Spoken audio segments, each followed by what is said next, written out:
Today, guys, we are going to be talking about a anniversary.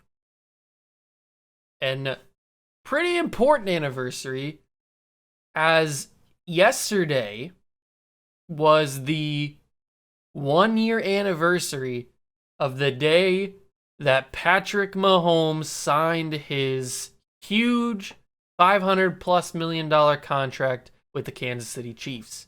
I think it was July 6th, 2020 was the day that will live in infamy as the moment the NFL was revived, because Patrick Mahomes had arrived and he had fulfilled the destiny. He was coming off of a Super Bowl in February that year, and he signs the big contract in July of 2020. Now we're 1 year later in a day.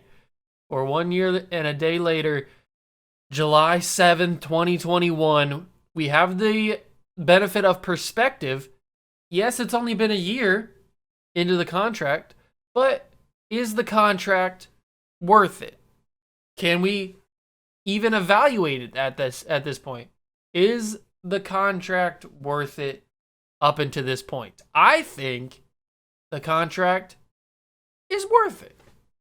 At least so far. He's done as good as you can do with the amount of money that he's being paid. He won a Super Bowl, got paid, and then got back to the Super Bowl again. Yeah, he didn't win it. He lost to Brady, but he got back to the Super Bowl. He had a great season. He got a little bit banged up, a little bit injured during the year. But other than that, he was pretty spot on. And this is coming from a guy who doesn't really like Patrick Mahomes that much as a player. Don't really like him that much. But I can respect a player, and I respect Patrick Mahomes. I understand that Patrick Mahomes is valuable. I understand that Patrick Mahomes is probably in the long run worth the money. It is a little bit worrying that they paid him all this money with a lot of it up front. Yeah, there's a lot of it that's still backloaded too. That's just how contracts work. But they paid Travis Kelce. Have they paid Tyreek Hill? I'm not sure if they paid Tyreek Hill yet. They're going to have to pay Clyde Edwards-Helaire soon. Well, not soon. He's just a rookie last year. But he's still got 2 or 3 years left. But they're going to have to pay him if he continues to be productive. They already paid Chris Jones to keep him around. They are probably going to have to pay Tyrann Mathieu again at some point. They got a lot of players on that team that are going to need some money. And it's just a little bit worrying, if I would be a Chase fan, that they're probably not going to be able to keep a lot of the guys that are the core of that team.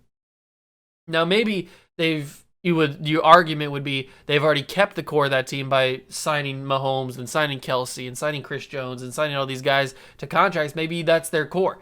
But some could argue that guys like Mecole Hardman and guys of that caliber could be considered a part of the core, a lesser part of the core, but still a part of the core. And if you can't afford to bring those guys back, then do you go the route of plug and play with just random pieces like the Patriots did during their dynasty, where they would just bring in random pieces and plug and play and make it work like patchwork? It did work. It got them 6 Super Bowls. So will the Chiefs go that route, or will they somehow have the money to be able to pay all of these guys? They don't have to pay all these guys a ton of money, but they're going to have to pay a lot of these guys a decent amount of money. And it's just a little bit worrying if I was a Chiefs fan that the real core of the team could be over quicker than you would like. Now, in the long run, is that really going to affect the play? Probably not, as long as you got Tyreek Hill, Travis Kelce, and Patrick Mahomes, that offense is probably going to be fine. And on defense, the defense has been shaky. The defense has been inconsistent over the past couple of seasons, but they get the job done when they need to. Except for in the Super Bowl, but there is some weakness there. There is some weakness, and the Buccaneers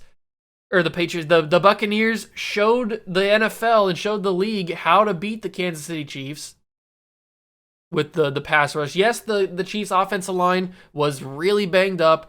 There was like only 1 or 2 starters out of the 5 on the offensive line that played in that Super Bowl game. Everybody else was either hurt or not there. So, yes, that is a good argument, a good counter argument against the fact that Tampa Bay won that Super Bowl. But who knows if that would have been different? You can only speculate if that would have been different if they had their full starting 5 on the offensive line. Maybe the Buccaneers don't get as much pressure on Patrick Mahomes in that Super Bowl. Maybe they still get the same amount of pressure on Patrick Mahomes in that. We'll never know. All you can do is speculate about what that would have been.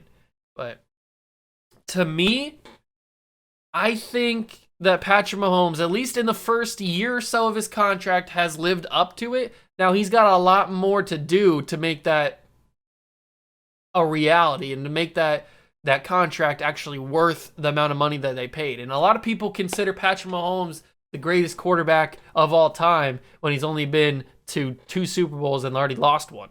So he's already got an MVP. I can't take that away from him. I'm not saying, don't get me wrong. I'm not saying that Patrick Mahomes is not a good quarterback, but I've said this before and I'll say it again. As long as Tom Brady is in the league, Tom Brady is the best quarterback in the league. There's no doubt about it. You can say all you want about Lamar Jackson. You can say all you want about Patrick Mahomes. You can say all you want about Josh Allen or whoever you want to say, Russell Wilson, Aaron Rodgers. Yeah, those guys are all MVP candidates. And Aaron Rodgers just won the MVP. And you can say all you want about these young generation guys that are coming in and taking over the league. But at the end of the day, when you look up and it's Super Bowl weekend, more than likely, Tom Brady's in that Super Bowl. More than likely. And until he's not in the league anymore, there's no quarterback better. You can't argue. You can't argue with it. You can bring up all the stats that you want. This is not coming from a Tom Brady stan or anything. This is coming from a football fan, coming from a perspective of just watching football and seeing it play out. This is not coming from a Patriots fan or a perspective of a Tom Brady fan or anything. This is This is non-biased. This is just completely what I've seen watching football.